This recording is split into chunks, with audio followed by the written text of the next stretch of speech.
Hi friend, good evening. আজকে সকালবেলায় বাড়ি থেকে এসেছি, শিলিগুড়ি থেকে কলকাতায় এলাম।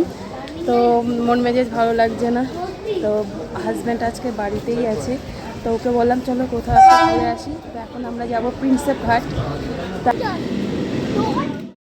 এটি হচ্ছে কলকাতার মধ্যে ফেমাস একটা ঘোরার জায়গা, যার নাম হচ্ছে প্রিন্সেপ ঘাট। তো আমরা প্রিন্সেপ ঘাটে চলে এসেছি। আর এই যে পিছনে যে ব্রিজটি দেখতে পাচ্ছ, এটির নাম হচ্ছে দ্বিতীয় হুগলি ব্রিজ বা বিদ্যাসাগর সেতু। জায়গাটা দারুণ জায়গা, বিকেলে ঘোরার মতন জায়গা বলতে একটা ফেমাস জায়গা প্রিন্সেপ ঘাট। আর এটি প্রিন্সেপ ঘাট গঙ্গা নদীর পাশেই। তো আমরা গঙ্গার ঘাটে চলে এলাম। এসেই দেখো কি সুন্দর পরিবেশটা, দারুণ লাগছে। বরকে নিয়ে একটা ভিডিও করলাম। আমার বর সবসময় মুড অফ থাকে ভিডিও করতে গেলে।